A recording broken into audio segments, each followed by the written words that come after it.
임하시어 새로운 꿈과 비전으로 새 출발하게 하시니 감사합니다. 교회의 머리 되시는 주님을 의지하여 그 몸을 이루는 목사, 장로, 권사, 집사, 성도 모든 지체들이 하나 되어 기도하며 사랑을 나누며 믿음으로 협력하는 아름다운 교회로 세워 주옵소서. 주님이 교회에 맡기신 사명인 전하고 가르치고 봉사하며 섬기는 그 소중한 사명을 잘 감당하는 교회 되게 하여 주옵소서.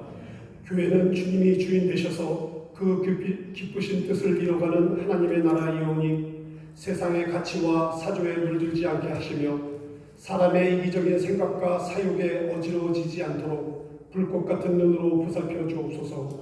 늘 깨어있어 주님 다시 오심을 기다리며 맞이하는 순결하고 충성스러운 교회로 서게 하여 주옵소서. 자비로우신 하나님, 코로나 바이러스 전염으로 힘겨운 시간을 보내고 있는 이 나라와 온 세계에 하나님의 긍휼하심이 편만히 넘쳐나기를 소원합니다.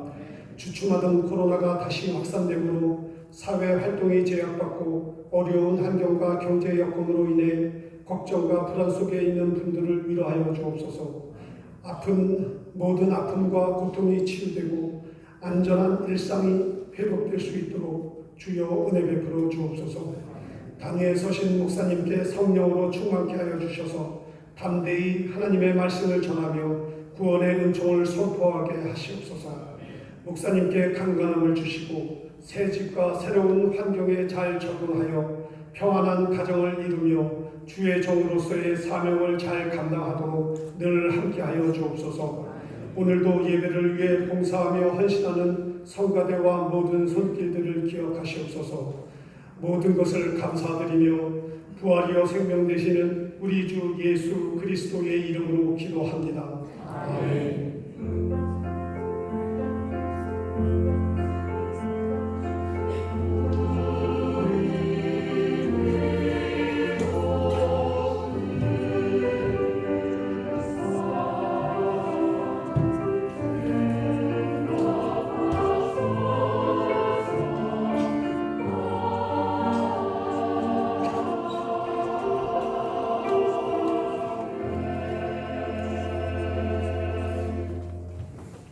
오늘 함께 보실 말씀은 고린도후서 4장 7절에서 12절의 말씀입니다.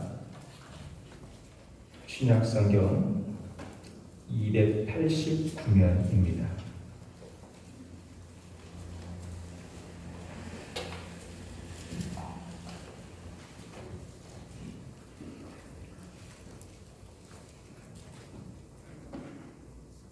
한 절씩 저와 여러분 교독하시겠습니다.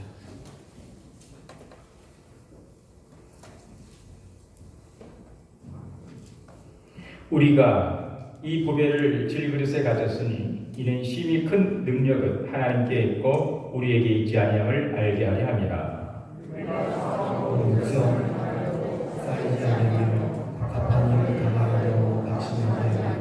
박해를 받아도 버림받지 아니하며 거꾸로 때림을 당하여도 망하지 아니하고 우리가 항상 예수의 죽음을 짊어지고 예수의 생명이 또한 우리 몸에 나타나게 하려 합니다.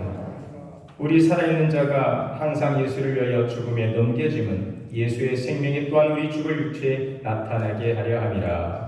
오직 사망은 위하여서 역사하고 생명은 위하여서 역사합니다. 아멘. 이 시간 할렐루야 성가대 찬양으로 하나님께 영광 올리겠습니다.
몇 달 전에 물건을 나르다가 엄지발가락을 다친 적이 있습니다.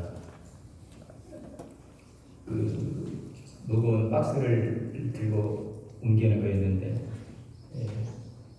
슬리퍼를 신고 옮기다가 그날 마침 비가 왔어요.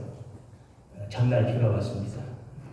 그 생각을 못하고 그냥 아무 생각 없이 쑥 들고 계단 앞으로 나가다가 갑자기 오른발이 쭉 미끄러지면서 계단면에 발가락이 탁 쳤는데 엄지발가락 쳤는데요. 얼마나 아프던지 그때 드는 생각이 이거 부러졌다. 그런 생각이 순간 딱 들면서 주님 골절만은 안 됩니다. 그렇게 하고 바로 병원을 갈 수가 없는 늦은 시간이어서 아침 일찍 병원에 가려고 이제 잠을 청했습니다. 그런데 새벽에 얼마나 발가락이 예린지 통증이 말할 수가 없는 거예요. 분명히 이건 떨어졌구나. 그러고 이렇게 아침에 일어나서 한 걸음을 내딛는데 몸이 천근만근인 거예요. 제가 이제 나중에 보시면 알겠지만 제가 굉장히 민첩하고 굉장히 운동신경이 좋습니다. 운동은 못합니다. 운동은 못하는데 운동신경이 좋으니까 잘하는 자를 자꾸 불러내는데 운동은 못해요. 근데 운동신경은 좋습니다.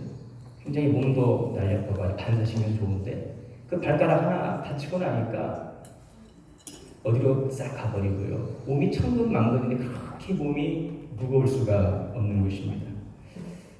다행히 일주일간 이제 한의원 다니면서 치료받고 나왔어요. 부러지진 않아서 한 일주일 만에 회복이 되었는데 그때 드는 생각이 참 우리 인간이 연약하다. 이 발가락 하나 다치고 나니까 온 몸이 거의 굳어지고요. 아무것도 할 수 없는 그런 모습을 보면서 참 우리가 연약하구나. 그러면서 드는 생각이 겸손하게 살아야 되겠다 하는 그런 생각을 한 적이 있습니다. 인간이 강한 것 같아도 그렇게 연약할 수밖에 없는 것이 인간인 것입니다. 우리가 잘 알고 있는 프랑스의 유명한 화가인 이 고흐가 젊은 날 광산에서 일을 할 때에 한 광부가 박스를 포장했던 천을 이렇게 옷을 만들어서 입었는데 그 등 뒤에 그 글씨가 그대로 쓰여져 있는 천 옷을 입었습니다. 부서지기 쉬운 물건이므로 조심해서 다룰 것. 그 글씨가 그대로 쓰여져 있는 그 천을 이렇게 옷으로 해서 입었던 것입니다. 그래서 그 고흐가 생각하기를 그렇구나. 참으로 연약하기 이를 데 없는 것이 인간이 아니겠는가 하는 그런 생각을 했다는 이야기가 있습니다. 그 오늘 말씀 고린도후서 4장 7절에 보면은 우리가 이 보배를 질그릇에 가졌으니 이렇게 말씀하고 있죠. 여기에서 지금 바울은 자신을 질그릇에 비유를 하고 있습니다. 이 질그릇이라고 하는 것은 흙으로 만든 톡이지요. 깨지기 쉬운 그릇. 그렇게 비싸지 않고 어찌 보면은 초라한 또 연약한 바로 그러한 그릇이 질그릇이라고 할 수가 있습니다. 바울은 자신이 질그릇 이렇게 깨지기 쉬운 참으로 연약한 그릇이라고 하는 사실을 그는 깨달은 것입니다. 우리는 흙으로 만들어진 질그릇과 같은 존재이죠. 그래서 이 아담이라고 하는 말도 흙이라고 하는 뜻 아니겠습니까? 아담. 그 뜻은 흙입니다. 인간은 흙으로 지어진 것입니다. 물론 하나님께서 그 코에 생기를 넣으시고 생명이 되었지만 인간이 참으로 연약한 존재인 것을 성경 우리에게 말씀해주고 있습니다. 육체적으로도 연약하고 정신적으로도 연약한 존재가 바로 우리 인간인 것입니다. 자, 그래서 고린도후서 5장 1절에 보게 되면 만일 땅에 있는 우리의 장막이 무너지면 하늘에 있는 하나님의 손으로 지은 하늘 장막이 있다고 말씀하시면서 이 땅의 집, 우리 인생인 것입니다. 우리의 인생이 무너지게 된다는 것을 성경은 우리에게 말씀해주고 있습니다. 우리의 장막집이 무너지면 우리의 인생은 세월이 흐르면 언젠가는 허물어질 수밖에 없는 그런 집과 같은 존재라고 하는 것입니다. 한순간에 깨어져 버릴 수 있는 그런 질그릇과 같은 존재라고 하는 것이죠. 예상할 수 없는 사건과 이 어려움으로부터 자유로울 수 있는 사람은 단 한 사람도 없습니다. 그럼에도 많은 사람들은 자신이 질그릇이라고 하는 사실을 인식하지 못하고 때로는 그것을 인정하지 않고 무슨 소리야, 나는 질그릇이 아니야, 나는 금그릇이야 라고 자신을 이야기하고 있습니다. 그래서 마치 자신을 금인 것처럼 꾸미는 것이죠. 꾸미는 것입니다. 외모를 금처럼 꾸밉니다. 자르고 꼬매고 붙이고 뿌리고, 정말 이 금가루도 얼굴에 뿌리는 경우도 있더라고요. 금가루를 뿌립니다. 건강을 꾸밉니다. 저하고 아주 가까운 선배 목사님이십니다. 이 목사님이 얼마나 건강에 관심이 많은지요. 그 선배 목사님 흉 보는 거 아닙니다. 다 방송 나가기 때문에 흉 볼 수도 없고요. 그렇습니다. 뭐 저도 마찬가지인데, 이 선배 목사님과 지난 그 전북교회 제가 노예를 할 때 태국의 신노예와 선교 협약을 맺고 태국을 방문한 적이 있는데, 그 목사님과 방을 같이 썼어요. 근데 새벽에 자다 보니 무슨 소리가 막 나는 거예요. 헉헉대는 소리가 나는 거예요. 자다가 새벽에 눈을 떠보니까 해도 뜨기 이른 시간에 창문을 쳐다보고 뭘 앉았다 일어났다 앉았다 일어났다 그래요. 그게 그 스쿼트라고 하더만요. 그거를 한 100개를 해요. 근데 갑자기 엎어져갖고 막 푸시업. 팔굽혀 펴기를 또 100개를 해요. 그런데 갑자기 물구나무를 써서 한참을 있는 것입니다. 제가 잠을 잘 수가 없어요. 그래서 한마디 했죠. 아유, 목사님 한 100년 사시겠습니다. 100년은 끄덕끄덕했더라고요. 이 목사님이요, 치아가 안 좋아서 그 봉침을 자주 맞으셨대요. 봉침, 몽둥이로 맞는 거 말고요. 몽둥이로 때리는 거 말고 그 벌침. 이 벌침을 여기다 잡아가지고 여기 맞으면 그렇게 잇몸에 좋다고 저한테 맞아보라고 그렇게 아주 권고를 하더라고요. 그런데 사실 저보다 치과를 더 자주 다녀요. 맨날 치과 다니시더라고요. 여러분, 인간은 참 건강으로 자기가 여러분 건강관리 잘 하시기 바랍니다. 저도 운동 좋아하고 열심히 건강관리하고 있습니다. 근데 사람들은 나는 질그릇이 아니야, 나는 금그릇이야, 깨지지 않아, 자신의 가꾸는데 치장하는 것입니다. 많은 사람들은 또 명예와 성공으로 금처럼 꾸미기도 합니다. 돈으로 금처럼 꾸미기도 하고, 그런데 시간이 지나고 나니까 금으로 도색했던 것들이 이제 그 안에 속의 것들이 드러나게 되는 것입니다. 시간이 지나고 나니까 낡아지고 금이 가고 깨지는 것입니다. 그래서 베드로전서 1장 24절에 보게 되면, 그러므로 모든 육체는 풀과 같고 모든 영광은 풀의 꽃과 같으니 풀은 마르고 꽃은 떨어지느니라. 인간의 모든 육체, 인간의 모든 영광은 풀과 같고 꽃과 같아서 마르고 시드는 것이 우리의 인생이라고 하는 것입니다.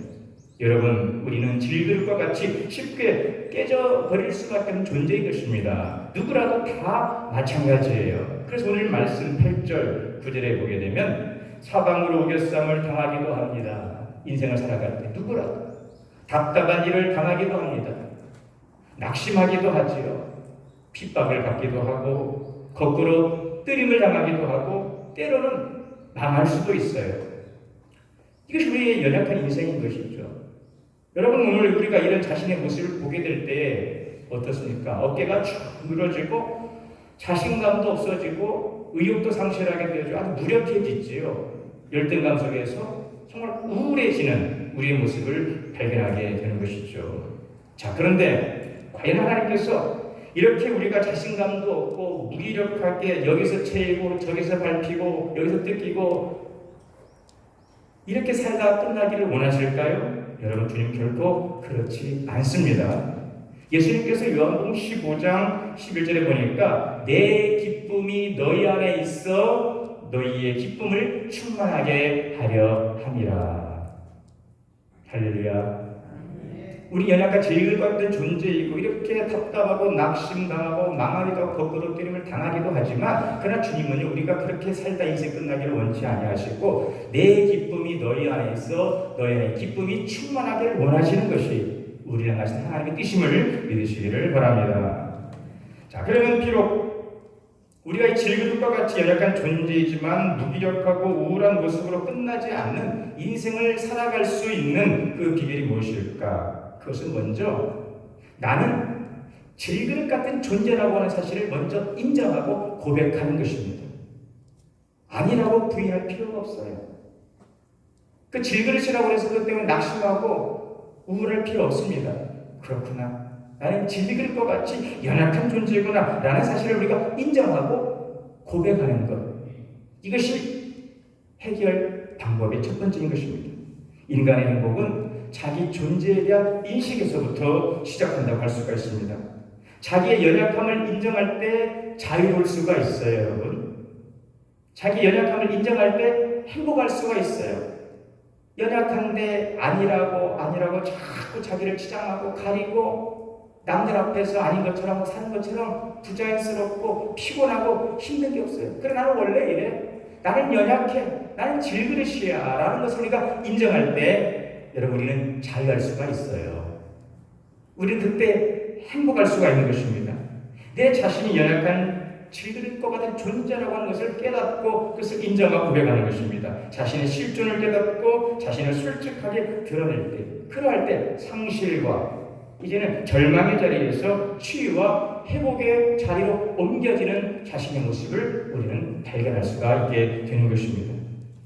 사도 바울도 그런 사람 중에 한 사람이었어요. 하나님은 그래서 바울이 이러한 자신의 실존에 대한 인식을 할 수 있도록 하시기 위해서 바울에게 육체의 가시를 허락하셨습니다. 바울은 아주 자아가 강한 사람입니다. 누구에게도 지기를 싫어하는 사람입니다. 아주 성취욕에 야망에 불타던 사람이었어요. 그랬던 바울을 하나님께서 강권적으로 붙드셔서 그를 엎드리게 하시는 거예요. 그에게 육체에 찌르는 가시를 통해서 그의 연약함을 붙들고 살게 하신 것입니다. 그러므로 고린도후서 12장 7절에 보니 여러 계시를 받은 것, 바울은 많은 계시 3층천에 올라갔지 않습니까? 영계에 가서 하늘의 신령한 비밀을 그는 보았어요. 여러 계시를 받았습니다. 그러므로 하나님께서 크게 자만하지 않게 하시려고 내 육체의 가시 곧 사다의 사자를 주셨으니 이는 나를 쳐서 너무 자만하지 않게 하려 하십니다. 그래서 마침내 바울은 그 육체의 가시를 통해서 더 이상 자신에게 어떤 것도 자랑으로 남아있지 않게 하셨어요. 자신이 자랑하고 쌓아왔던 그 어떤 것도 내세우지 않고 그냥 자신이 그냥 질그릇과 같은 존재라고 하는 사실을 인정하게 된 것입니다. 이것이 바울의 큰 전환점이 될 수가 있는 거예요. 여러분 우리가 구원을 받는 것도 어디에서부터 시작이 됩니까? 내가 죄인 것을 깨닫게 되어질 때. 그렇죠? 너희가 회개하고 죄의 사함을 받으라. 그리하면 너희에게 유쾌한 날이 이르리라. 우리의 인생의 새로운 삶의 전환점은 내가 죄인 것을 깨달을 때에 그것을 인정하고 고백할 때에 우리의 인생의 터닝 포인트가 되는 것입니다. 여러분 행복한 인생을 살기 원하시면 나는 연약한 질그릇 같은 존재임을 인정하고 고백할 수 있기를 바랍니다. 우리가 아무리 세상적인 자랑을 가졌어도 그것이 우리를 영광스럽게 할 수가 없습니다. 세상의 자랑은요 아주 헛된 것입니다. 나는 질그릇과 같은 존재인 것을 잊지 마십시오. 그래서 하나님 앞에 나아갈 때도 강함이 아니에요. 약함을 가지고 나아가는 거예요. 어떤 분들은 교회 나오세요 이렇게 전도하면 난 교회 못 나갑니다. 왜요? 죄가 너무 많아서. 여러분 우리가 병원에 왜 갑니까? 아프니까 가는 거잖아요. 우리가 교회에 왜 나옵니까? 죄가 많아서 나오는 거예요. 그래서 교회는 죄인들이 모이고 다니겠습니까? 할렐루야. 네, 교회 다니면서 왜 그래? 원래 죄인들이 함께 모여 있다 보니까 그럴 수 있어요. 우리는 하나님 앞에 나아갈 때 강함이 아니고 자랑으로 나오지 않습니다. 우리가 자랑할 것만 있고 부족한 것이 없으면 왜 예수를 믿겠습니까? 꼭 예수 아니어도 되잖아요. 예수님이 아니고서는 우리 살아갈 수 없는 존재이고 예수님이 아니고서는 우리 죄의 문제, 죽음의 문제를 해결할 수 없기 때문에 우리는 그 죄의 문제를 가지고 내가 죄인 것이 부끄럽고 죄스럽지만 그 문제를 인정하며 주 앞에 나아갈 때에 오늘 우리에게 구원의 역사가 이르게 되는 줄 믿습니다. 그러므로 여러분 주님 앞에 나올 때 연약함을 가지고 나가는 거예요. 부끄러움을 가지고 나오시기 바랍니다. 주님 제가 오늘 회개의 기도할 자격이 없어요. 지난주 회개하면 뭐합니까? 또 이러고 나왔는데. 여러분 그러면은 안 나오면 어떡할 거예요? 그래도 나와야 되는 줄 믿습니다. 가장 신앙생활에 힘든 사람이 누구인지 아세요? 누구일까요? 저예요. 말을 좀 많이 하니까 정말 괴로울 때가 한두 번이 아니에요. 저는 아주 거룩하고 깨끗해서 그냥 흠도 없고 점도 없어 이것은 나서 하얀 이 가운 입고 설교하는 것이 아니잖아요. 허물이 있기 때문에, 부끄러움이 있기 때문에 주님의 보혈로 덮고 은혜의 옷을 입고 나아가는 것입니다. 근데 하나님은 그러한 모습을 긍휼히 여겨 주시는 거예요. 네가 그럼에도 불구하고 이렇게 나를 찾아 나오는구나. 그래, 할 수 있어. 다시 한번 도전해봐. 한번 열심히 살아봐. 내가 도와줄게. 하나님 우리에게 그런 은혜를 주시는 줄 믿습니다. 내가 약간 칠그리심을 부끄러워하지 마세요. 숨길 것도 없어요. 부인할 것도 없어요. 그냥 그대로 인정하는 거예요. 그리고 찬송가 있잖아요. 내 모습 이대로 주 받으옵소서. 좀 해주시면 안 돼요?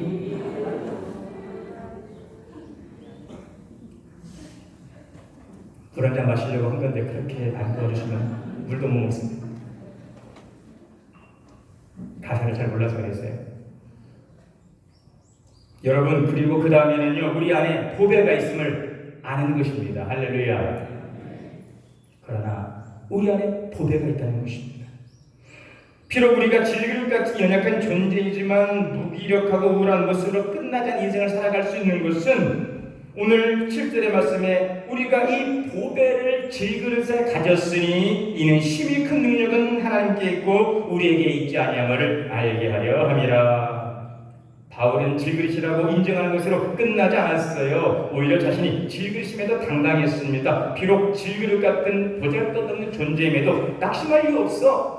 의기소침할 이유 없어. 열등감에 빠질 이유 없어. 도대체 뭘 믿고 이 자신감, 이 당당함이 어디에서 비롯된 것일까요? 바울은 내 안에 보배가 있어. 질그릇이지만 내 안에 보배 있어. 사도 바울은 우리 그리스도인을 질그릇이지만 보배를 가진 질그릇이라고 이야기하고 있습니다. 자, 보배를 가진 질그릇. 네, 우리 옆에 분 보시면서 그대는 보배를 가진 질그릇입니다. 할렐루야. 이제 나가셔서 서로 이야기할 때 파파 참 질그릇이라 그래. 그러지 마시고 보배를 가진 질그릇입니다. 한 번 더 축복해 주십시오. 그대는 보배를 가진 질그릇입니다. 그대 안에 보배 있군요. 또 보배 씨가 누구인지 그 보배를 생각하면 안 됩니다. 그대 안에 보배 씨 누구나 다 보배가 있어요. 사도 바울은 우리 그리스도를 질그릇이지만 보배를 가진 질그릇이라고 이야기하고 있어요. 질그릇은 연약합니다. 끼어지고 쉽습니다. 그러나 바울은요 그 질그릇에 초점을 맞추지 않고 보배에 맞추고 있는 것입니다. 질그릇에 안에 담긴 보배, 이 초점을 맞추고 있어요. 그 보배는 바로 예수 그리스도이십니다. 이것이 바울의 위대한 발견이에요. 볼품없는 질그릇과 같은 자신 안에 위대한 것이 담겨있다는 것을 알았어요. 그릇의 가치는요 물론 그 그릇도 중요하지만 그 내용이 더 중요한 것입니다.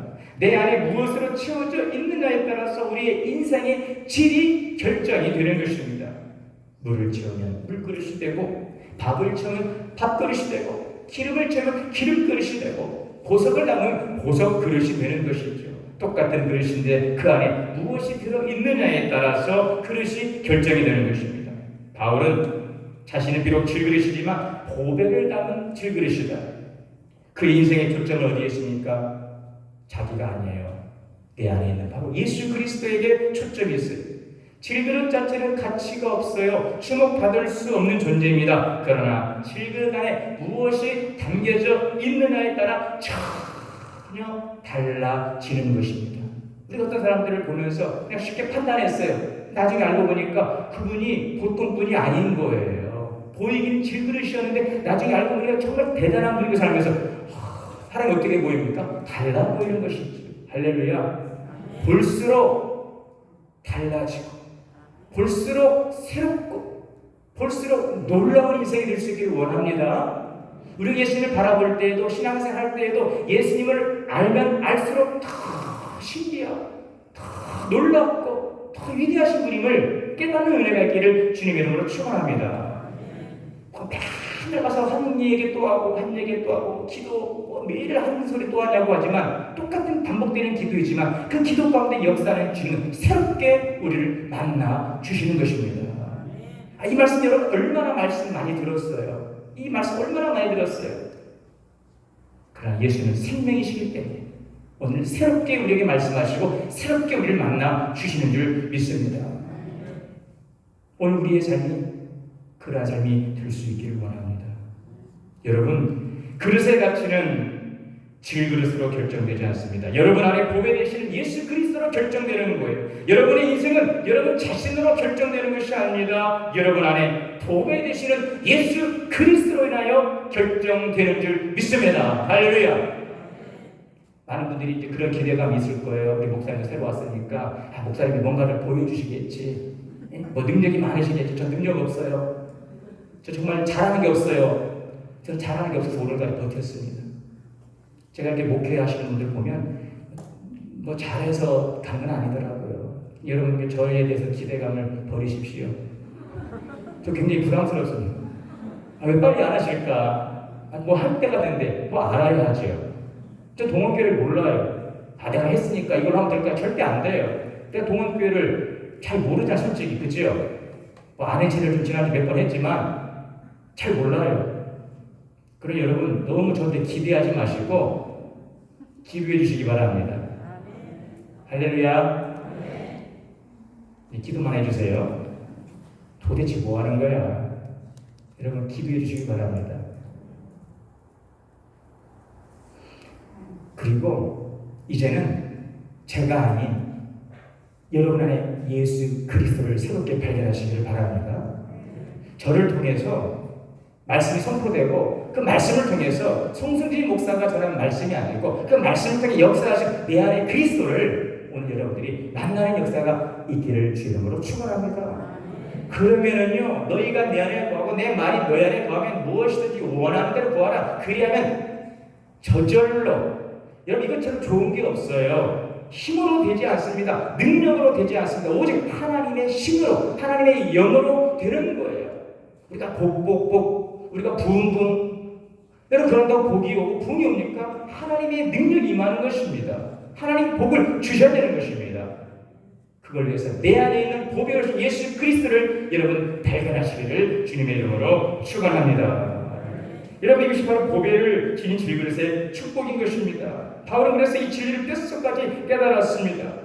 그래서 오늘 8절 9절의 말씀 다시 보시면은 우리 오늘 8절의 9절의 말씀 같이 한번 읽겠습니다. 시작. 우리가 사방으로 우겨성을 당하여도 쌓이지 아니하며 답답한 일을 당하여도 낙심하지 아니하며 박해를 받아도 버림바 되지 아니하며 거꾸로 때림을 당하여도 망하지 아니하며. 아멘. 여러분 우리는 인생을 살아가면서 우겨쌈도 당하고요, 답답한 일도 당하고요, 낙심도 하고요, 거꾸로 때림도 당하고 망하기도 해요. 예수 믿으면서 망할 수 있잖아요. 그래 안 그래요? 우리 딸이 가끔씩 하는 말이 망했어. 그래요. 야, 좀 제발 그런 소리 하지 마. 말이라고 그러지 좀 복되게 하자. 망했어. 여러분 왜 망합니까? 근데 망할 수 있지요? 그럴 수 있어요. 그러나 오늘 생각 우리에게 다시 한번 희망의 말씀을 우리에게 선포하고 있어요. 이 승리의 비결, 우리가 우겨쌈을 당하지만 쌓이지 않고 답답한 일을 당하지만 낙심하지 않고 박해를 받지만 버림받지 않고 망하지 않고 회복되는 거예요. 회복될 수 있습니다. 이 승리의 비밀이 무엇입니까? 그것은 바로 이는 힘이 큰 능력은 하나님께 있고 우리에게 있지 아니함을 알게 하려 함이라. 질그릇에 담긴 보배의 능력 때문인 것입니다. 우리 그리스도인은 자기의 능력이 아닌 하나님이 주신 능력으로 사는 자들. 그 능력이 임할 때 우리의 인생의 질과 우리 인생의 가치와 능력이 차원 높게 나타나는 것입니다. 이제 내 안에 계신 예수 그리스도로 인하여서 더 이상 답답한 일을 당해도 분통 들이지 않고 흥분하는 삶을 살지 않습니다. 내 안에 주님이 계시기 때문에 더 이상 낙심하고 절망하지 않습니다. 우리 주위를 돌아보면 우리를 절망하게 하는 일들이 아주 많아요. 상황과 나 자신만을 바라본다면 답이 나오지 않고 갈등 속에 빠질 수 있습니다. 그러나 여러분, 현재 펼쳐진 상황이 아니라 내 안에 무엇을 가지고 있느냐. 눈에 보이는 것으로 세상의 명예와 인기로 아무리 치장을 해도 그것은 질그릇처럼 썩고 망가지고 없어지는 것들입니다. 우리는 우리의 환경이 아니라 예수 그리스도로 인하여 우리의 가치가 최고가로서 존재로서 변화되는 것입니다. 그러므로 고린도후서 5장 17절의 말씀에 그런즉 누구든지 그리스도 안에 있으면 새로운 피조물이라 이전 것은 지나갔으니 보라 새 것이 되었도다. 언젠가 그 고속도로 휴게실 그 화장실에 붙어있는 글귀가 싹 들어왔어요. 하도 좋아서 스마트폰을 잠깐 찍었어요. 세상은 고통으로 가득하지만 한편 그것을 이겨내는 일로도 가득 차 있다. 누가 말일까요? 헬렌 켈러. 삼중고, 보지도 듣지도 말하지 못 삼중고로 그런 인류에게 큰 희망의 빛을 드렸던 그 여인이 한 말이기 때문에 충분한 가치가 있습니다. 세상에는 고통으로 가득하지만 그것을 이겨낼 수 있는 일도 가득 차 있는 줄 믿습니다. 하나님의 능력이 역사함으로. 그러므로 고통은 더 이상 근심거리가 아닙니다. 고통은 이제는 간증거리인 것입니다. 바로 내 안에 보배이신 예수 그리스도의 능력 때문인 줄 믿으시기를 주의 이름으로 축원합니다. 오늘 본문의 10절입니다. 우리가 항상 예수의 죽음을 보며 짊어지면 예수의 생명이 또한 우리 몸에 나타나게 하려 합니다. 사도 바울은 예수님께서 당하신 고난에 동참함으로 핍박을 받았습니다. 버림받았습니다. 죽음의 위협에도 둘러싸였어요. 그럼에도 불구하고 살아남아서 복음의 능력을 드러내었어요. 그렇게 함으로 오히려 다른 사람들에게 예수 그리스도께서 살아계시고 그 백성들을 보호하시는 사실을 증거할 수 있었습니다. 여러분, 바라기는 여러분의 당한 연약함과 아픔들이 주님을 만나지 못한 이들에게 그 주님을 증거하고 그 주님을 보여드릴 수 있는 그런 은혜의 기회가 될 수 있기를 바랍니다. 내가 이 고난을 기쁨으로 감당함으로 내 안에 예수의 생명을 드러낼 수 있는, 그래서 그 예수의 생명을 드러내므로 그 예수를 알지 못하는 이들에게 정말 하나님의 살아계심을 증거할 수 있는 그 증인의 삶이 오늘 우리의 당한 아픔 속에서 드러나는 그리스도의 영광으로 증거될 수 있기를 주님의 이름으로 축원합니다. 여러분, 깨어지는 것을 두려워하지 마세요. 아픔을 너무 여러분 두려워하지 마세요. 내가 깨어지고 내가 아파할 때 주님의 위로가 크게 임하고 내가 깨어지고 부서질 때에 주님의 영광이 나를 통하여 드러나게 되는 줄 믿습니다. 어떤 상황 가운데서 그러므로 나의 뜻이 아닌, 나의 의가 아닌, 나의 소원이 아닌 하나님의 뜻, 하나님의 의와 하나님의 소원을 이루어가는 우리 모든 성도들 되시기를 바랍니다. 결국 하나님께서 우리를 고통 가운데 버려두지 않습니다. 우리를 부끄러움 가운데 버려두지 않습니다. 답답한 가운데 버려두지 않습니다. 망하는 것은 끝나게 결코 우리를 내버리시는 분이 아니라는 사실, 오늘 결론의 말씀인데요. 오늘 우리가 읽지는 않았지만 14절과 15절의 말씀에 보니까 이렇게 말씀하고 있어요. 결론입니다. 주 예수를 다시 살리시니가 예수와 함께 우리도 다시 살리사. 자, 우리도 다시 살리사. 할렐루야. 다시 살리시는 줄 믿습니다. 또한 그 뒤에 보니 15절에 이 모든 것이 너희를 위함이니 많은 사람의 감사로 말미암아 은혜가 더하여 넘쳐서, 따라하겠습니다. 은혜가 더하여 넘쳐서. 할렐루야. 마지막, 하나님께 영광을 돌리게 하려 함이라. 오늘 이것이 네 안에 계신 예수 그리스도를 통하신 나를 향한 하나님의 놀라운 계획인 줄 믿습니다. 다시 살리사 은혜가 더하여 넘쳐서 하나님께 영광을 돌리게 하려 함이라. 우리 안에 보이신 예수 그리스도로 말미암아 이 귀하고 복된 삶을 살아가는 저와 여러분 되시기를 주님의 이름으로 축원합니다. 주님 감사합니다. 나는 질그릇과 같이 연약한 존재인데 내 안에 보배이신 예수 그리스도를 통하여 이렇게 하나님의 능력 가운데 살아갈 수 있는 존재인 것을 깨닫게 하시니 감사합니다. 깨어지는 아픔을 두려워하지 않게 하시고 오히려 깨어짐을 통해서 주님의 영광을 나타내는, 그래서 주님의 영광을 통해서 많은 사람들에게 생명이신 주님을 증거할 수 있는 귀한 삶으로 나아가는 우리 모든 성도님들 되게 하여 주시옵소서. 예수님의 이름으로 기도하옵나이다. 아멘. 이 시간 소년수 권사님, 이미정 집사님 가정에서 귀한 공헌 찬양을 하나님께 영광을 드리겠습니다.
기도하겠습니다. 만독에 건너시는 하나님 아버지, 이 시간 내 마음과 정성을 담아서 주님께 귀한 예물을 드립니다.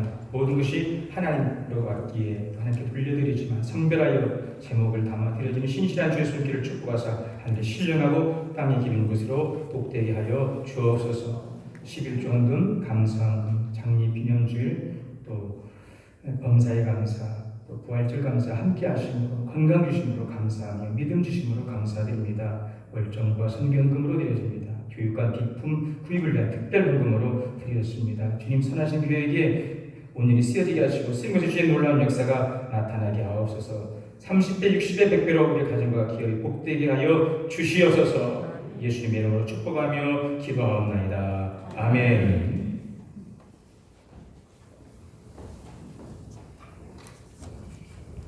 네, 이 시간 우리 함께 피워 보시겠습니다.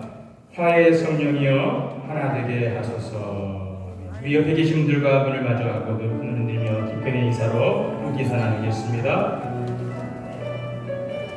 예배에 오신 모든 분들 환영합니다. 네. 우리 할렐루야 성가대 귀한 찬양 영업을 위해 감사의 박수 드리겠습니다. 오늘 봄을 찬양해 주신 이 손현수 미자 감사의 가정 감사합니다. 네, 광고 드리겠습니다. 주보를 보시면요 예배 안내입니다. 이제 오는 수요일부터 수요 예배를 모여서 드리도록 하겠습니다. 5월 20일 수요일 저녁 7시 30분 장소는 이곳에서 3층 예배실에서 이제 시작하도록 하겠습니다. 오는 5월 24일 주일에는 우리 교육관 헌당 감사 예배를 드립니다. 3층 예배실에서 예식과 함께 예배 드린 후에 축하 예식은 우리 교육관 앞에서 함께 교우들과 함께 나누도록 하겠습니다. 담임 목사 취임 예식은 5월 31일